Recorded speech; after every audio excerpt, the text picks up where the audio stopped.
Hai, selamat sore. Kembali lagi di DTS Deep Talk Session. Let's talk about it.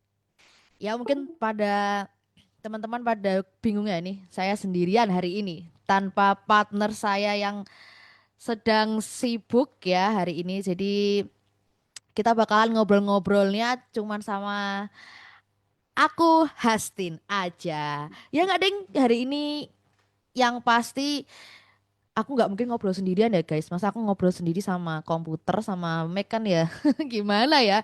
Jadi kita seperti luar biasanya hari ini aku bakalan ditemani. Aku bakalan ngobrol-ngobrol nih bersama pastor yang luar biasa, Pastor Albert. Halo, Youters. Halo, Hastin. Hai Pastor, gimana ini kabarnya Hai. hari ini? Luar biasa, puji Tuhan. Haleluya. Dahsyat. Ini hari akhir-akhir ini kesibukannya apa nih Pastor? Lagi liburan nih. Lagi liburan nggak Pastor ini? Enggak Ya, ya? sempet lah liburan tipis-tipis Wih. lah. Kemana tuh Sempet tipis-tipis? liburan tipis-tipis. Ya, kemarin kami habis dari Salatiga, dari Salatiga, sempat Hmm. menghabiskan waktu bersama-sama.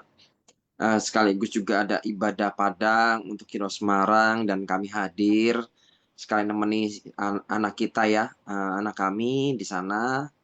Oh, Puji Tuhan sambil jalan-jalan gitu. lumayan ya Pastor refreshing ya. Nggak di. Lumayan, habis ibadah Padang langsung kita ambil waktu lah Uh, untuk 1 hari sama-sama.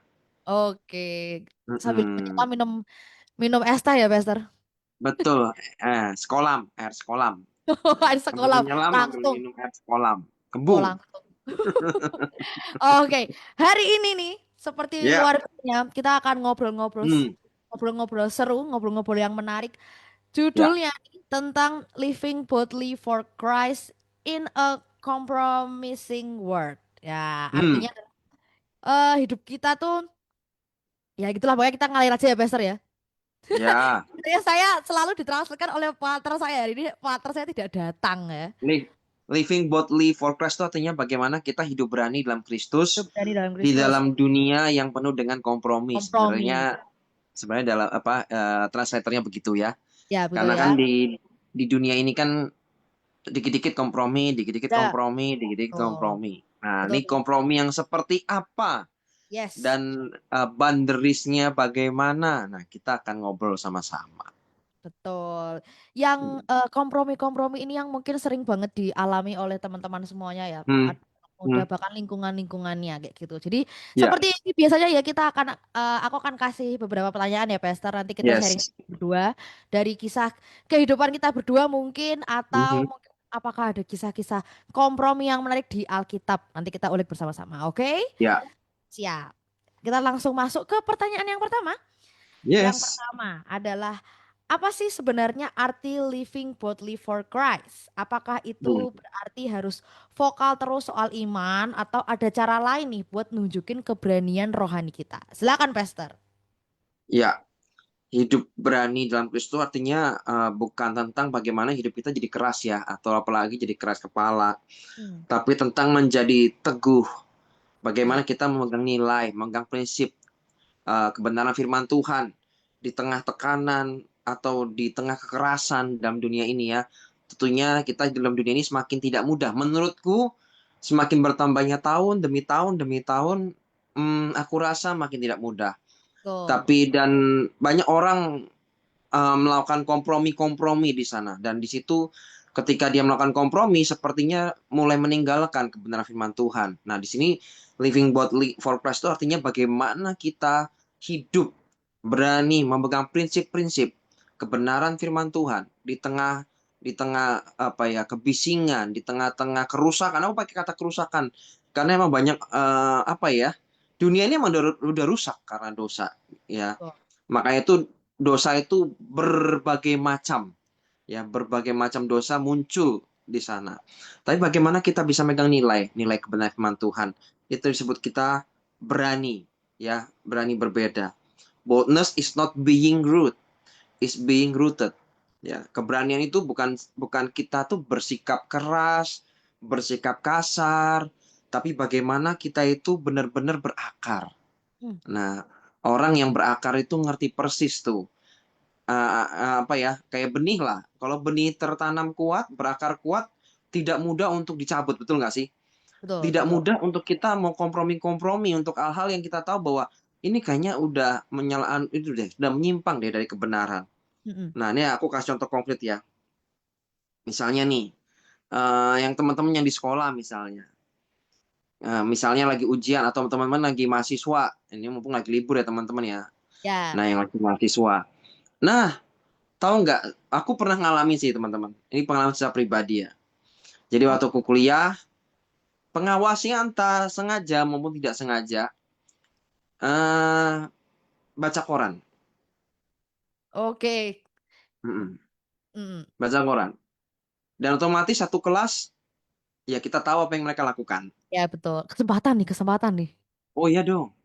Dan sepertinya memang diberikan ruang, diberikan ruang Oh, dan kesempatan untuk itu. Sepertinya ya, ini kan dugaan ya.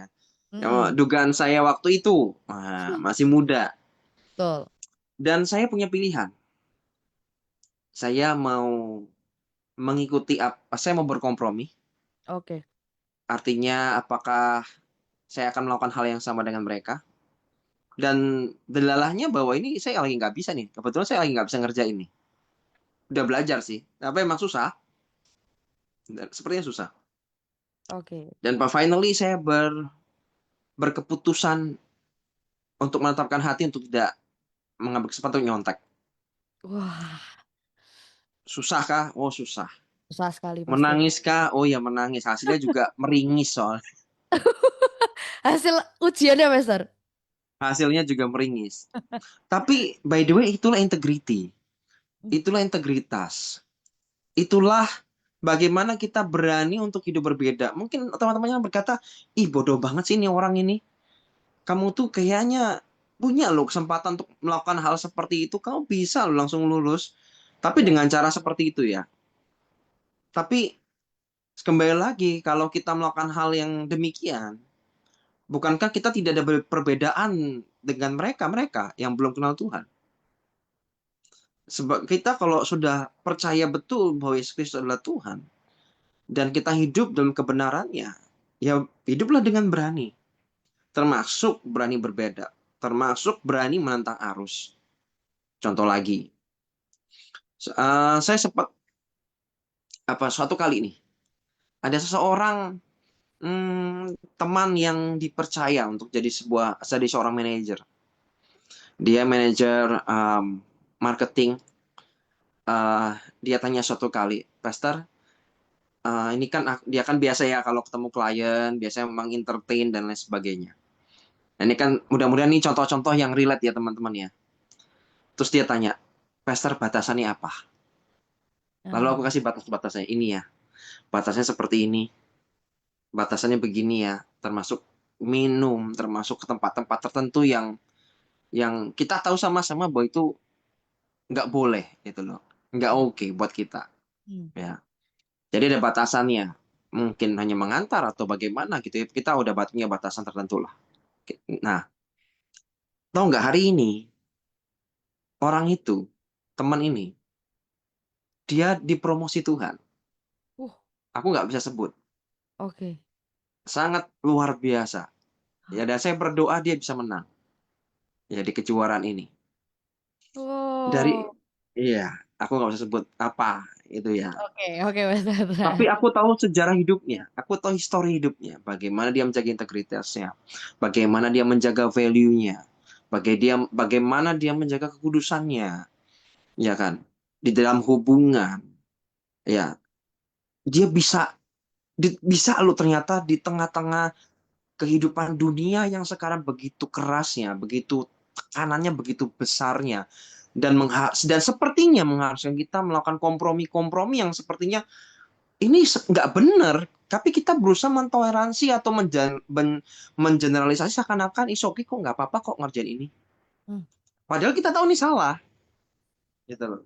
hmm. Nah, maka dari itu saat ini dibutuhkan anak-anak Tuhan yang punya integriti, yang punya integritas dan berani untuk berkata bahwa enggak, aku mau hidup berbeda. Ah, Ingat, kita tuh dipanggil Tuhan untuk jadi garam dan terang. Tuhan nggak pernah ngomong di Bible berkata begini, coba deh kamu jadi terang, coba deh kamu jadi garam. Enggak. Dia nggak pernah ngomong kamu jadi, cobalah jadi garam, cobalah jadi terang. Tapi dia ngomong kamu adalah terang. Dan garam. Kamu adalah garam. Ya kan? Jadi, ayo berfungsilah di mana seharusnya di tempat-tempat gelap, dunia sedang butuhkan kamu. Untuk Wow. kamu hidup berbeda. Ya. Hidup berbeda butuh keberanian. Ya kan? Pacaran yang berbeda, ya kan kalau yang lain mulai kompromi-kompromi, oh nggak apa-apa, kami cuma pelukan aja kok. Ah, nggak apa-apa, kami cuma kiss di jidat doang kok gitu. Kompromi, ya kan? Kompromi, kompromi, kompromi. Bisa nggak kamu dengan pasanganmu dan kau berkata bahwa, yuk kita sama-sama jaga kudusan yuk. Hmm. Supaya apa sih? Supaya besok one day waktu kita diberkati Tuhan dalam sakramen pernikahan, kita betul-betul menerima blessing berkat Tuhan yang terbaik. Aku menghargai kamu, aku menghormati kamu, that's why yuk kita sama-sama jaga kudusan. Itu loh orang berani. Mungkin hari ini akan berkata, ih hari gini pacaran, gak melakukan hubungan seks, ih bodoh banget gitu ya. Tapi kalau teman-teman berani hidup berbeda, ya makanya hari ini kita ngomong soal kompromis. Bagaimana teman-teman gak kompromi dengan itu? Aku percaya hidup teman-teman pasti berbeda. Hmm. Hidup teman-teman akan jadi contoh. Ya, aku percaya nanti orang-orang akan lihat bahwa gile, hari gini masih ada loh yang seperti ini. Keren hidupnya. Dan aku percaya nama Tuhan semakin dipermuliakan. Benar. Gitu, Astin.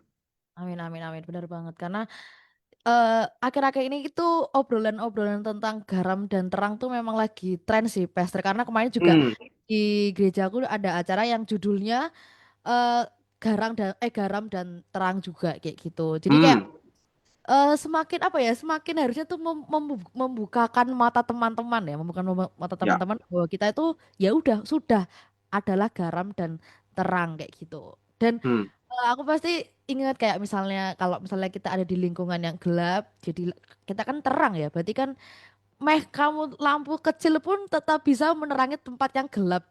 Berarti kan kita yes, kalau misalnya bayangannya mati lampu gitu kan, pakai lampu apa lilin kecil aja itu sudah sangat senang gitu. Nah, apalagi hmm, jadi kalau misalnya kita mungkin kayak alah aku kan masih kecil, alah aku cuman masa aku mau ikut-ikutan masa aku mau beda dari teman-temanku kayak gitu-gitu. hmm, hmm, Padahal itu juga itu padahal adalah sesuatu hal yang bisa aja itu berdampak untuk teman-teman yang lain untuk betul, sadar kayak hmm, gitu.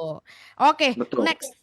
Pertanyaan pertama sih sudah sangat membukakan wawasan kita semua ya, teman-teman ya. Untuk pertanyaan yang kedua nih, Pastor. hmm, Dunia hmm, sekarang tuh kayak abu-abu banget ya, Pastor. Kayak nggak jelas hmm, gitu. Mana yang hmm, benar, mana yang salah. Yang salah yes, dibenarkan, malah yang benar disalah-salahin. Kadang kan seperti itu ya. betul, Banyak hmm, hmm. banget yang kayak gitu. Nah, gimana caranya anak muda untuk tetap bisa berdiri teguh dan hidup berani untuk Kristus?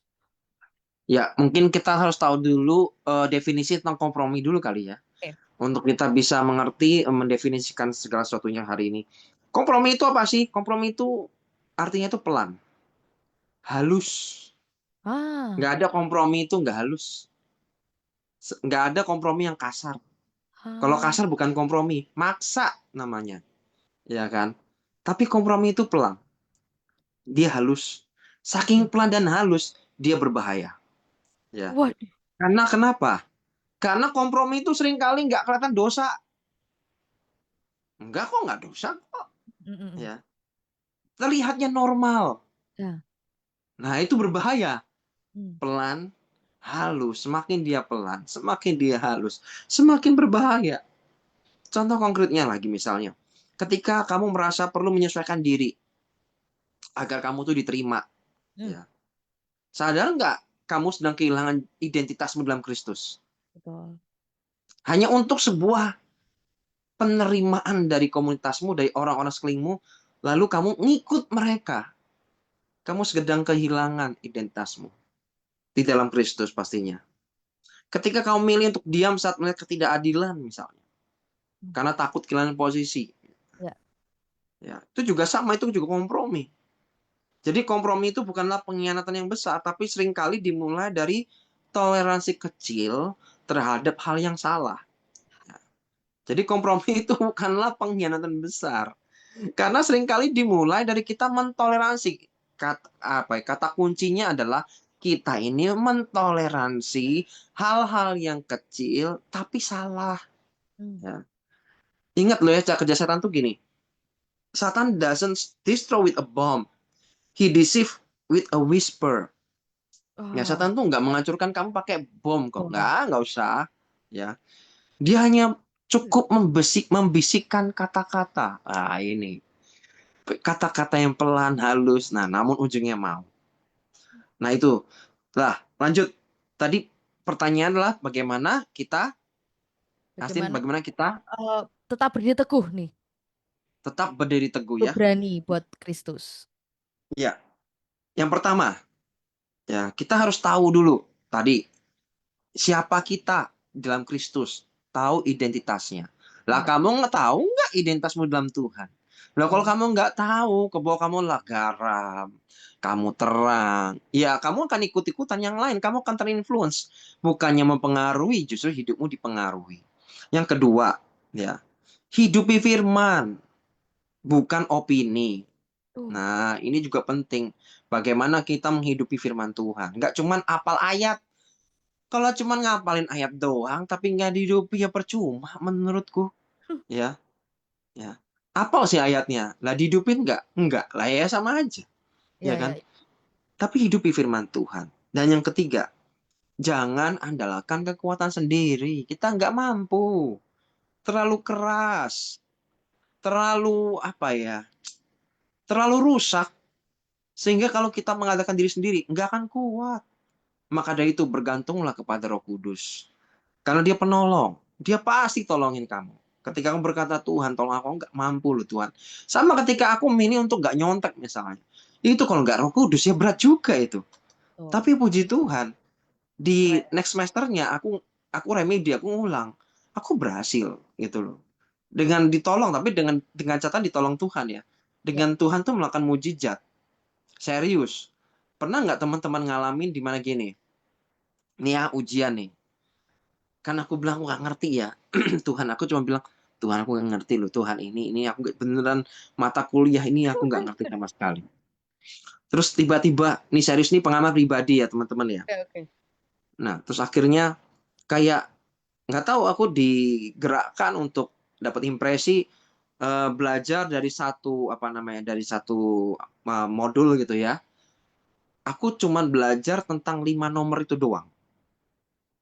Jadi itu termasuk penjabarannya. Oke. Bayangin, ini ujian akhir loh ya. Ah. Dan aku hanya belajar 5 ini. Itu pun aku pot-potan. Dan aku itu karena hitung-hitungan. Oh, oke, oke, Mas. Itu hitung-hitungan. Dan aku nggak bisa. Jadi aku cuma runutin. Aku sambil sambil tak ulang, ulang, ulang, ulang, ulang, ulang. Udah selesai besoknya. Betapa syoknya aku ketika aku buka. Tahu nggak soalnya gimana? 5 soalnya sama persis. Serius, Master? Serius. Sama banget. Sama banget. Oh. Aku mengerjakan nggak ada 5 menit, dosennya bingung. Oh. Dicek. Ya silahkan keluar. Oh. Dan aku nilainya A. Dari nilai D jadi nilai A. Kadang Tuhan itu mengizinkan kita gagal. Bukan karena, oh dia jahat. Enggak. Dia menunjukkan kemuliaannya sebetulnya. Hmm. Dia Amin. menunjukkan siapa siapa pribadinya. Amin, amin. Dia mau tolong kita pakai tapi dengan caranya. That's why itu mengapa aku bilang, yuk bergantung yuk sama Roh Kudus. Yuk bergantung yuk sama Tuhan. Jangan pakai caramu, tapi pakai caranya Tuhan. Nah, yang terakhir, Oke. bagaimana kita bisa hidup dengan berani dalam Kristus? Yang keempat, bangun komunitas yang sehat dan bisa membuat kamu bertumbuh, bangun dan tertanam, teman-teman. Kita harus punya komunitas yang bisa kita membuat kita tetap kuat. Ketika kita lagi down, ketika kita lagi lemah, adalah teman-teman dari komunitas kita. Tuh. Ingat, kekristenan itu tidak diciptakan independen atau sendirian. Semangat kekristenan itu selalu berkaitan Oke. berkaitan dengan yang lainnya. Karena kita ini dipanggil sebagai tubuh Kristus, the body of Christ. Itu kenapa kita ini membutuhkan teman-teman yang lain untuk kita tuh bisa saling topang, saling tolong, saling mendoakan, saling peduli, Ya. ya, saling care gitu ya. Ya tempatnya di komunitas.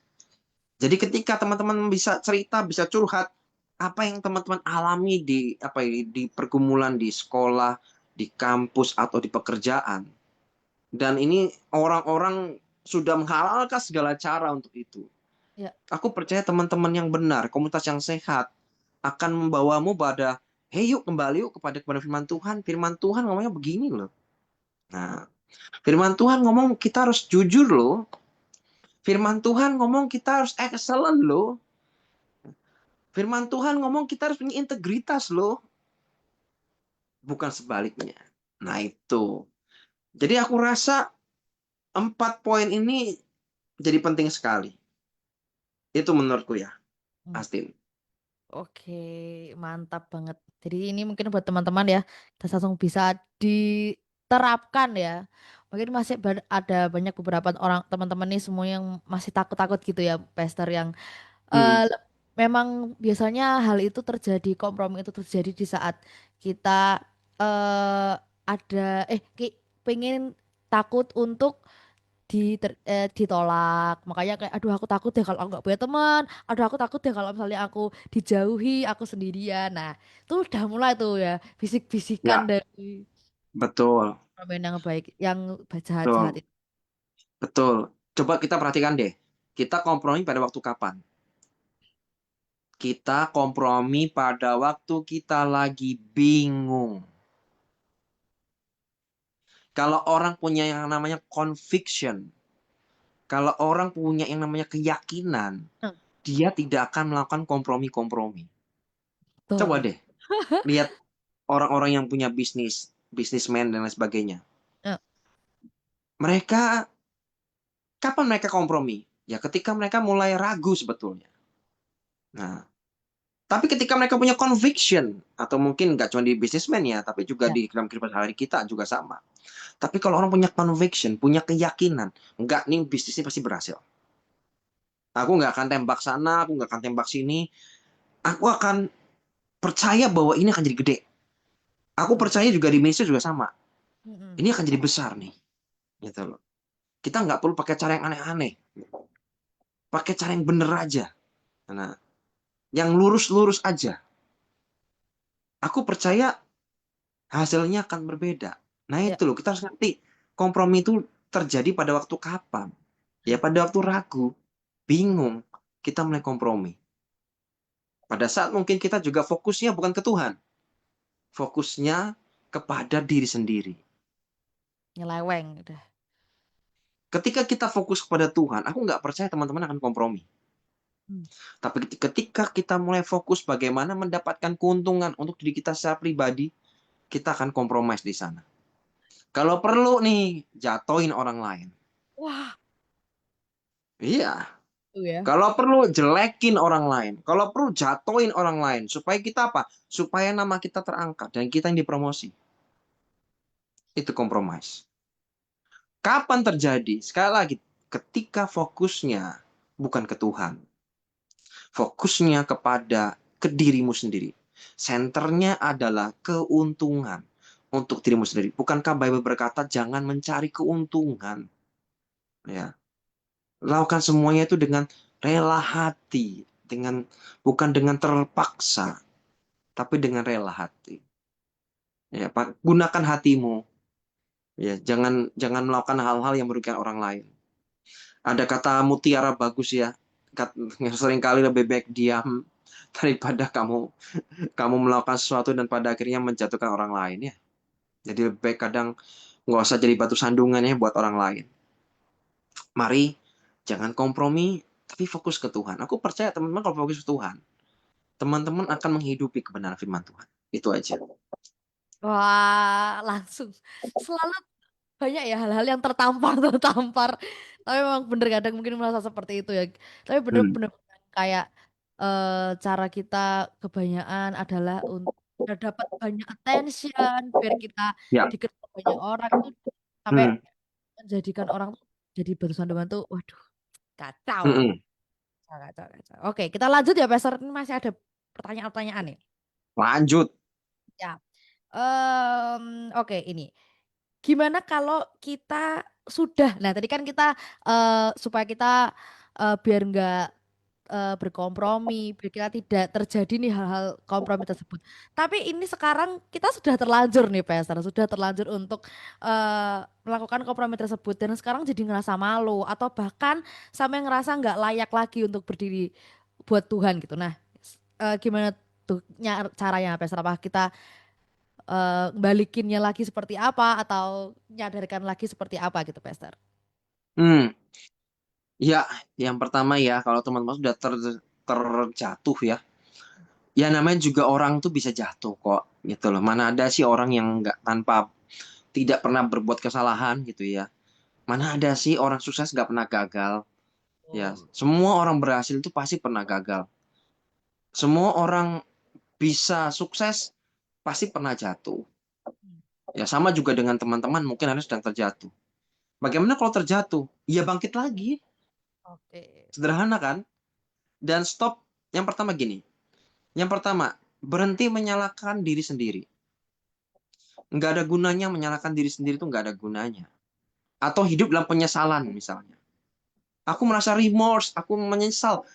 Lah kalau cuma menyesal-menyesal doang, tapi nggak do something, nggak ada next step-nya, tidak ada perbuatan selanjutnya, ya percuma buat aku.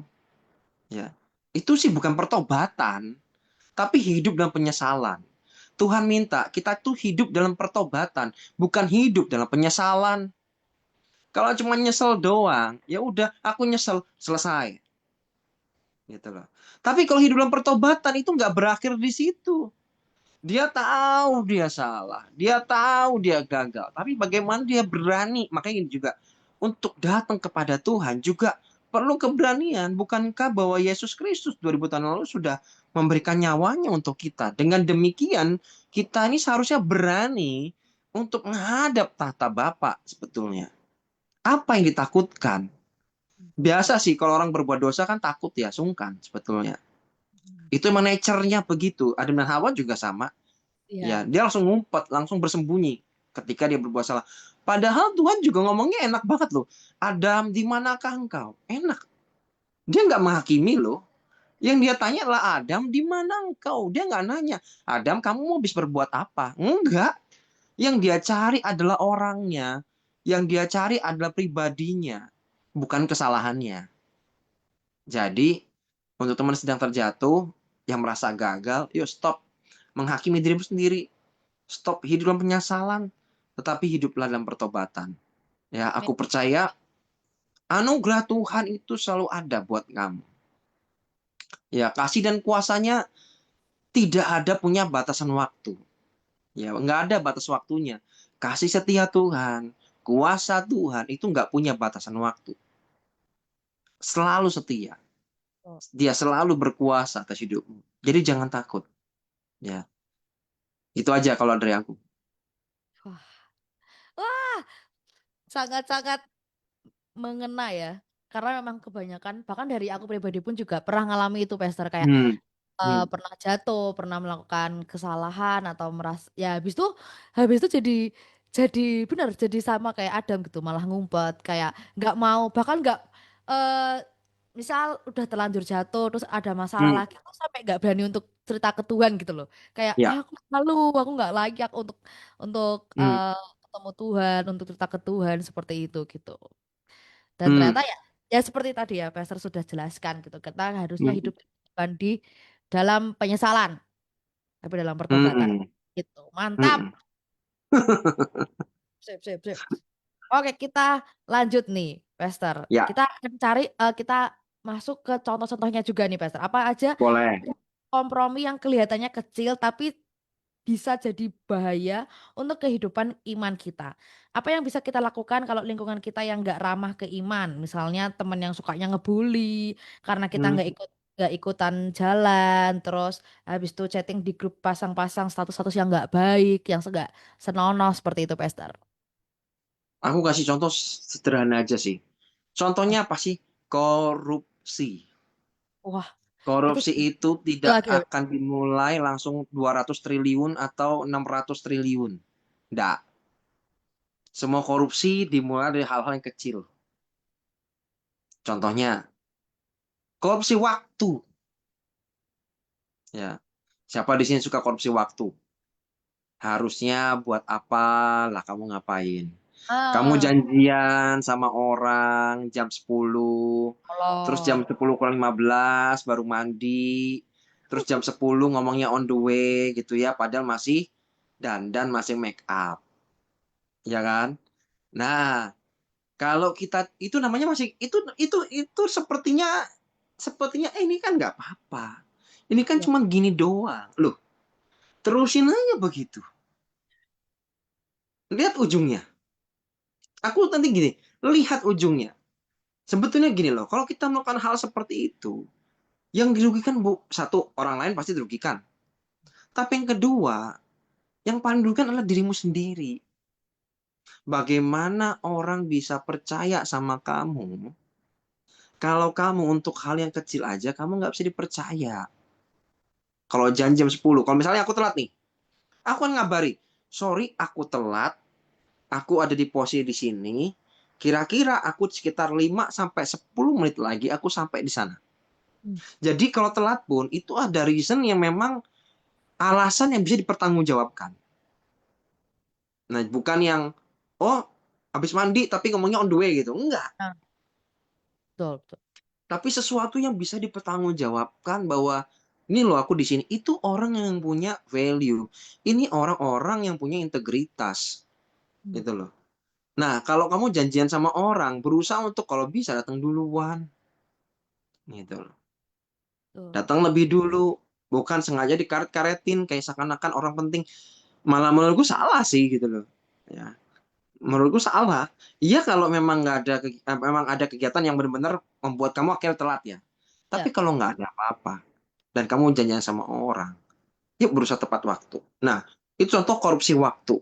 Harusnya korupsi misalnya gini, oh waktunya baca firman, kamu malah scrolling. Ah, Nah, itu kan juga sama aja kan sebetulnya kan. Itu korupsi loh. Gitu. Ini sepertinya benar tapi nggak benar. Normal tapi nggak normal ini. Kan gitu ya. Terus apa lagi korupsi apa lagi? Banyak sih gitu loh. Ada uang dan lain sebagainya ya. Korupsi kepercayaan gitu ya, macam-macam. Jadi sekali lagi kompromi itu selalu dimulai dari yang kecil-kecil. Nah, ini contoh konkret-konkretnya kurang lebih begitu. Kayak tadi aku cantik kasih contoh kayak nyontek ya. Kayak bagaimana kamu tuh dipercaya kamu tuh jadi bendaranya kelas atau bendaranya entah di sekolah atau di kampus kamu dipercaya. Ayo digunakan yuk uang itu dikelola yang benar yuk. Bukan dipakai sendiri yuk untuk keperluan pribadi ya. Nah, jadi ini contoh-contoh yang ngomong, nggak apa-apa nanti kan aku habis gajian kan tak ganti. Hei, memang nggak ada yang tahu sih. Betul, nggak ada yang tahu. Tapi Tuhan tahu. Satu pribadi yang tahu tuh Tuhan. Gimana kamu bisa dipercaya lebih? Ini uang orang. Terus kamu pakai. Walaupun ntar kamu ganti nanti besok waktu kamu ngajar. Itu juga udah nggak bener. Ini contoh kompromi-kompromi kecil-kecil ya. Ini kecil-kecil kecil-kecil. Tapi kalau diterusin, itu akan merusak hidup kita. betul. Karena nggak sadar kita ini mentoleransi hal-hal yang begini. Oh nggak apa-apa, oh nggak apa-apa, oh nggak apa. Terusin aja nggak apa-apa, nggak apa-apa. Dan tiba-tiba akhirnya sesuatu yang kecil itu jadi besar. Dan ketika sudah besar, waktunya kita menuai semuanya. Nah itu kan menurutku ada hal-hal yang menurutku tidak perlu terjadi dalam kehidupan kita. Hmm. Itu sih. Lebih baik kita nih mencegah daripada besok kita menuai apa yang kita sudah tabur. Ya, Taburlah yang baik dalam hidupmu. Kamu akan menuai yang baik juga kok pada akhirnya. ya, betul. Gitu. Nah, itulah contoh-contoh Gitu. yang mungkin itu ya, bener ya, sepele korupsi. Korupsi di otak kita Iya. langsung sampai korupsi banyak uang jutaan triliun semacam. Padahal hal-hal Enggak. waktu kayak gitu itu banyak sih pesternya kayak gitu ya. Tentang Banyak. Banyak, Iya, banyak, banyak. Mm-mm. anggapan oh warga plus 62 ini sukanya telat-telat. Aduh, kita terkenal Mm-mm. dengan keterlambatannya. Jam Wah, karet, betul. jauh karet. Oke.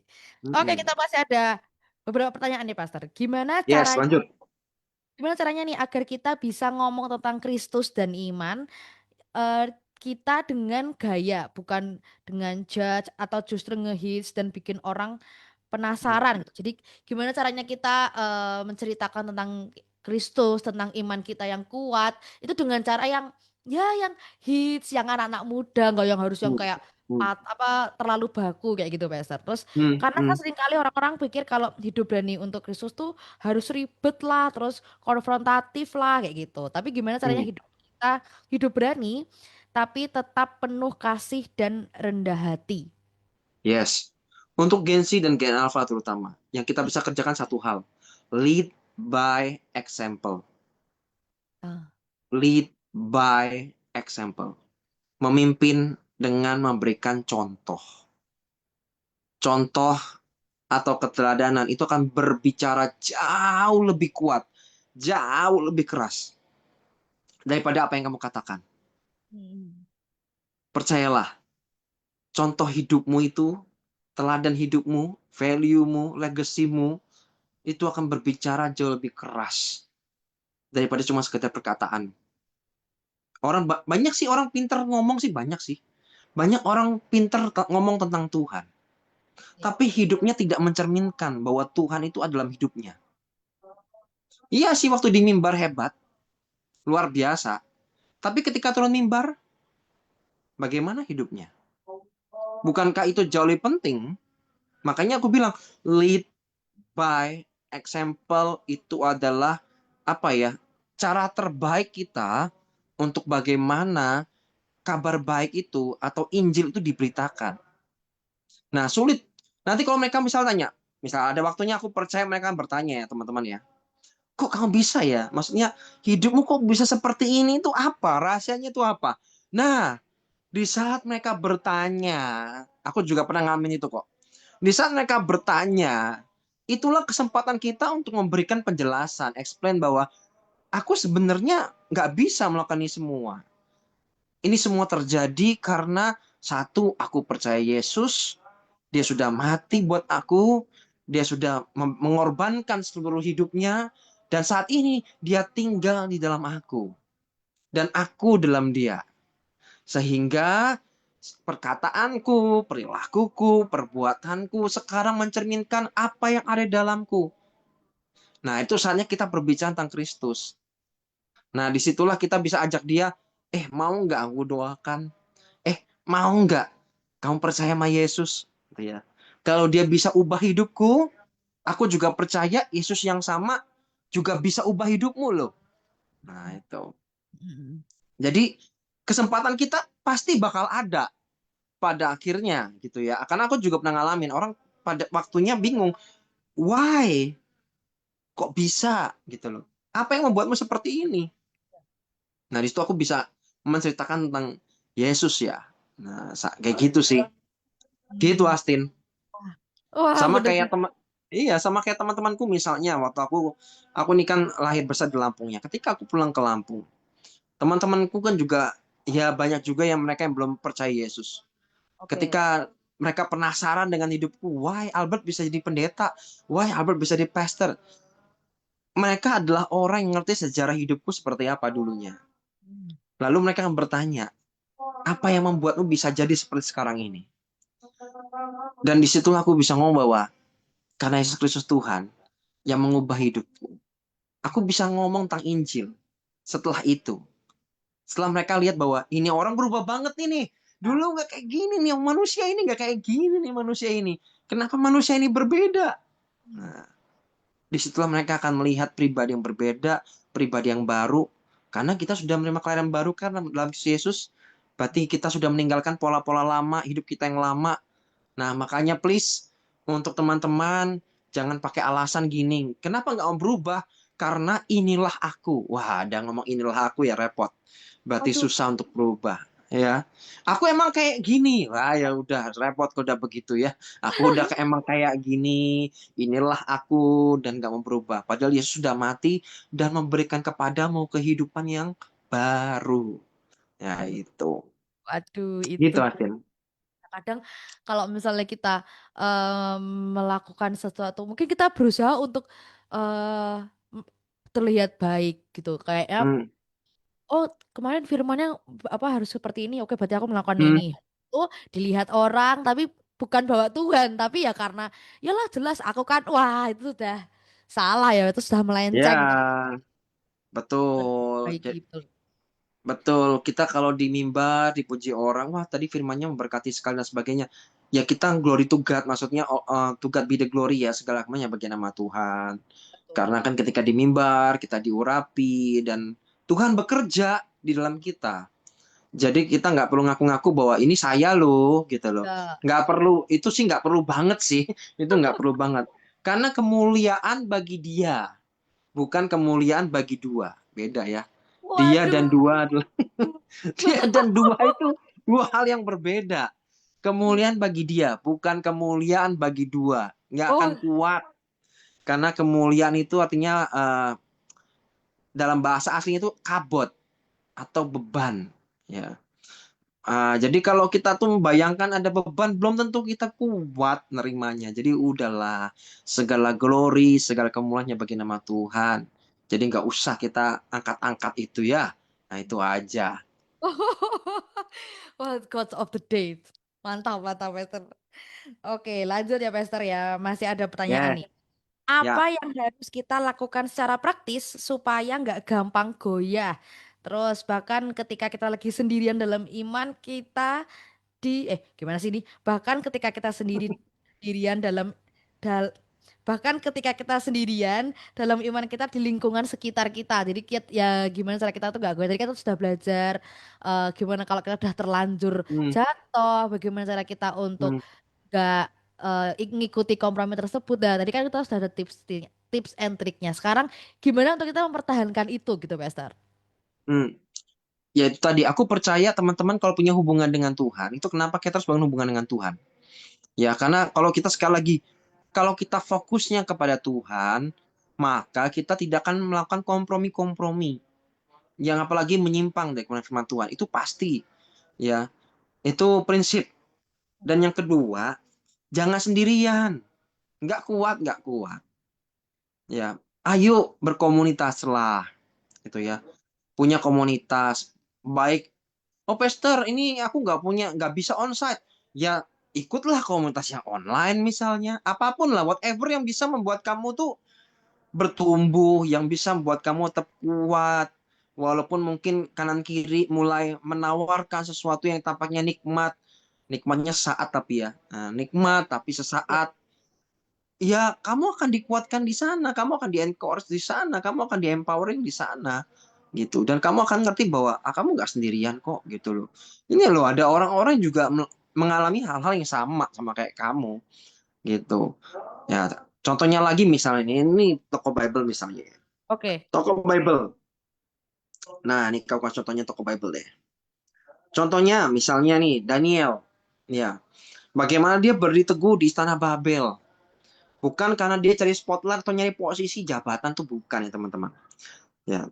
Tapi karena bagaimana tuh dia dari sejak masa mudanya dia pegang prinsip. Dia adalah orang yang takut sama Tuhan. Hidupnya itu cinta Tuhan. Dia beribadah 3 kali sehari loh, kayak orang minum obat. Ya, Oke. itu iya. Betapa luar biasa dia. Misal lagi, yang luar biasa, Sadrak, Mesak, Abednego. Yes. Mereka nggak menunggu mujizat. Waktu mereka mereka harus masuk dapur perapian, mereka nggak nungguin mujizat. Ya udah, harus masuk nih. Ya udah masuk, ya. Tapi mereka pasti nggak menyangka tiba-tiba ada satu pribadi lagi hadir di sana, dan Yesus hadir di sana, ya. Dan disitulah mujizat mereka datang, ya. Kadang kita nggak pernah tahu loh. Ya, jadi hidup kita tuh hari ini kalau penuh dengan penuh tawaran, kayaknya kayaknya yang kayak gitu, kalau melakukan seperti ini enak ya. Kalau kita melakukan pacaran nggak kudus kayak nikmat ya gitu. Kayaknya Itu tawaran-tawaran yang nikmat, nikmat, nikmat, nikmat. Gini loh teman-teman, yang namanya dosa itu nggak ada yang nggak enak. Semua dosa itu enak. Setuju ya? Semua dosa itu enak. Semua dosa nikmat. Buktinya apa? Yaitu dilakukan berulang-ulang dan berkali-kali, bahkan dihidupi, ya kan? Bukankah itu tanda bahwa dosa itu nikmat? Nah, jadi kalau kita ngerti dosa itu nikmat, ya, tapi jelas Bible berkata upah dosa ialah maut, ya kan? Dan upah dosa di sini bukan bicara soal besar kecil gitu ya. Nggak ada urusannya nih besar kecil nih. Makanya dari itu gini, aku juga lucu. Kadang tuh orang saling menghakimi ya satu sama lain, saling menilai satu sama lain. Padahal semua orang melakukan dosa, entah besar, entah kecil. Sebetulnya cuma beda tuh jenis dosanya doang. Iya, Wester. Ya kan? Setuju, Yang setuju. berbeda tuh jenis dosanya, tapi upahnya sama. Makanya nggak usah saling menghakimi. Kenapa? Lah upahnya sama kok gitu loh. That's why jangan saling menghakimi, jangan saling menilai. Ya, tapi bagaimana kita yuk sama-sama bangkit. Itu lebih enak daripada kita sibuk menilai orang lain, sibuk menghakimi orang lain, judging. Lebih enak hidup seperti itu. Ya, kalau cuman yang berbeda jenis dosanya doang kok ribut gitu loh. Aku juga bingung Ya, sih kadang lihat orang-orang tuh juga bingung. Kamu tuh ngeributin apa sih sebetulnya? Karena semua kita melakukan dosa, melakukan kesalahan.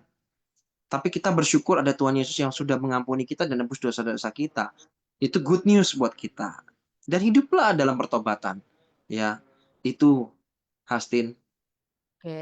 Wah, itu dia ya. Kadang memang benar seringnya seperti Mm-mm. itu ya. Kita sering Mm-mm. kejelekan orang, kejelekan orang. Mungkin kalau misalnya kita mengevaluasi lebih baik ya Pastor bahasanya daripada harus mengejudge atau harus menjelek-jelekan orang Ya, seperti menilai yang nah, jelek-jelek. betul. Evaluasi itu, nah bedakan lagi. Yang namanya evaluasi itu bukan orangnya, Oke. tetapi job desk-nya, tetapi Hmm. pekerjaannya pada objeknya, bukan subjek. Nah, itu evaluasi yang benar itu seperti itu. Karena kalau kita mengevaluasi objek, mengevaluasi job desk, pekerjaan, kita akan menemukan solusi. Tuh. Tapi kalau kita yang dievaluasi adalah subjeknya, yang ada adalah kita cari kesalahan. Ya, that's it. Nah, itu.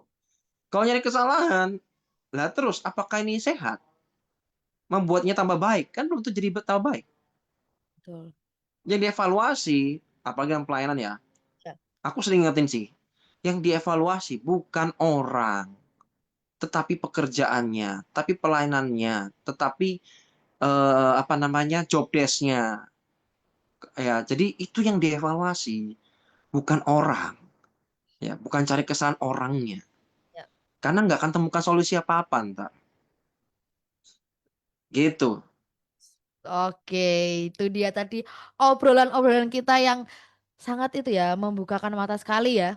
Untuk mungkin kita kadang melakukan hal-hal yang kelihatannya sih hal-hal kecil, hal-hal sepele yang kita mungkin sebenarnya kita sadar untuk melakukan kesalahan tersebut, tapi kan alah Hmm, kecil kok, alah nggak ada yang lihat ki, mumpung, betul. mumpung banget nih kayak gitu. Padahal eh ya seperti pepatah ya, makin makin ke sedikit sedikit sedikit lama-lama menjadi bukit gitu. Bahkan dari sedikit pun tuh sebenarnya sudah membahayakan dari diri kita ataupun bahkan juga bisa membahayakan orang lain juga ya, Pastor ya. Yes. Gitu, obrolan kita hari ini yang sangat amat luar biasa dari Pastor Albert. Kita bisa cerita-cerita juga tentang keberanian kita supaya kita tidak mudah goyah atau mungkin aku udah terlanjur melakukan ini, aku udah terlanjur jatuh. Apakah aku masih bisa diterima oleh Tuhan atau seperti apa? Dan itu juga kita harus bangkit untuk tetap hidup di pertobatan, bukan di penyesalan seperti itu. Betul. Satu contoh lagi, Asin. Oke, Pastor Satu masuk. lagi. Ya, Yusuf. oke. Menurut kalau kita ngomong soal hidup dalam keberanian dan tidak kompromis dengan dunia, Yusuf orangnya. Betul. Bagaimana ini orang punya integritasnya. Ya. Dia jaga betul sampai sampai karena dia menjaga integritasnya, Dia harus masuk penjara karena fitnah, Ya. karena istri Potifar. Konsekuensinya tidak menjadi seakan-akan keadaannya tambah baik. Seakan-akan ketika dia melakukan hal yang benar, yang buruk terjadi. Pernah nggak teman-teman ngalamin? Teman-teman melakukan hal yang benar, tetapi kok malah berakibat sepertinya keadaannya jadi buruk. Nah, seringkali bukan karena teman-teman berada dalam jalan yang salah. Enggak, teman-teman sudah ada jalan yang benar. Gitu ya. Nah, kalau kita lihat progresnya Yusuf, bukankah justru ketika dia di penjara, ada waktu Tuhan, di mana Tuhan pada akhirnya mengangkat dia jadi orang nomor 2 di Mesir. Kadang untuk naik ke atas, jalannya bukan langsung ke atas, tapi dia harus ke bawah. Ke Wah, bawah dulu, baru ke atas. Sama kalau dalam hidup kita dengan Tuhan. Jangan lihatnya atas terus, lihatnya permukaan, di atas permukaan terus. Ngelihat Tuhan kok di permukaan. Berisik banget. Coba teman-teman lihat pribadi Tuhan di kedalaman. oke. Kalau teman pernah menyelam di laut entah di kolam renang, itu tenang, ya. Itu bisa tenang, dalam air itu rasanya tenang sekali. Nah, sama di dalam ketenangan, di dalam kedalaman bersama dengan Tuhan. Dalam kedalaman dalam kita ke dalam bersama dengan dan tenggelam dalam hadirat Tuhan, kita dikuatkan. Kita terima conviction. Kita terima tuntunan dan membuat kita semakin yakin bahwa aku tahu apa yang harus aku lakukan. Walaupun berbeda, walaupun akan memberikan konsekuensi yang dalam tanda petik mungkin keadaanku tidak menjadi tambah baik secara fisik, tapi ada waktunya di mana Tuhan akan mengangkat hidupku. Amin, amin. Beranilah berbeda, ya, karena Tuhan lagi nunggu anak-anaknya untuk punya hidup yang berbeda dari orang kebanyakan, supaya Yesusnya kelihatan. Itu aja. Wah, amin, amin Tuhan. Wah, selalu closingannya selalu dar. Mungkin ada ayat-ayat untuk membuat kita semakin kuat, Pastor. Ada ayat-ayat khusus untuk menutup obrolan kita pada hari ini atau mungkin ayat untuk kita lebih kuat untuk mau bertahan dan berani di dunia yang semakin jahat ini, Pastor. Ada, sebentar. Oke. Di Roma pasal 12 ayat yang kedua. Sebentar. Di Roma pasal yang ke-12 ayat yang kedua. Aku pakai King James ya, karena bagus. And be not conformed to this world. Jangan apa namanya mengikuti atau mencoba untuk mengkompromis dengan dunia ini, but be transformed, ya transform by the renewing of your mind. Bagaimana kita ini terjadi pembaruan mindset, pembaruan cara berpikir. Dia bilang jangan ngikutin pola dunia, jangan kompromi dengan dunia ini, tetapi berubahlah melalui pembaruan akal budimu, cara pandangmu, mindsetmu, ya, supaya dikatakan supaya kamu ini bisa membedakan, ya, yang dikatakan uh, that ye may prove what is that good, yang baik and acceptable, yang bisa diterima, and perfect, dan yang sempurna, kehendak Tuhan yang baik, yang bisa terima, yang sempurna. Ya, mari kita berubahlah, jangan sama dengan dunia ini, karena sekali lagi kita kita nih warga surga ya, Ya. kita nih warga surga, kita tinggal di dunia ini cuma sementara, ya, hanya sementara waktu aja kok. Ini juga kulihat banyak yang ini Genzi juga banyak yang meninggal juga yang aku tahu beberapa waktu ini. Jadi Oh, nggak cuma yang umurnya banyak-banyak, enggak. Ini lagi banyak yang 30, 20. Kita nggak betul. pernah tahu kita meninggal kapan. Tapi satu hal, kita di sini cuma sementara waktu. Tapi kita akan tinggal bersama dengan Tuhan dalam kekekalan itu selamanya. Amin, Itu amin. mengapa jangan ikut pola dunia. Tapi kita belajarlah bertransformasi, berubahlah supaya kita ini boleh ngerti kehendak Tuhan yang baik yang sempurna buat hidup kita. Itu aja. Wah, langsung menyentuh. Berarti kita harus hidup bersama yang kekal, bersama yang abadi. Enggak yang cuman berapa tahun toh, berapa puluh toh gitu Iya. ya. Betul, Mm-mm. mantap. Oke. Terima kasih Pastor Abud buat hari ini obrolan kita luar biasa sekali, membekali Sama-sama, dan Sin.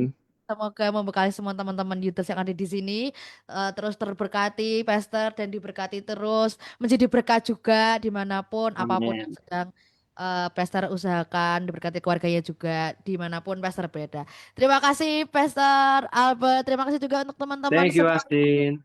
para Youthers Good News semuanya. Jangan lupa terus dengerin saya dan Selasa-Selasa besok selalu dengarkan DTS setiap hari Selasa jam 5 sampai jam 6 sore bersama aku Hastin. Terima kasih. Bye bye. Bye-bye.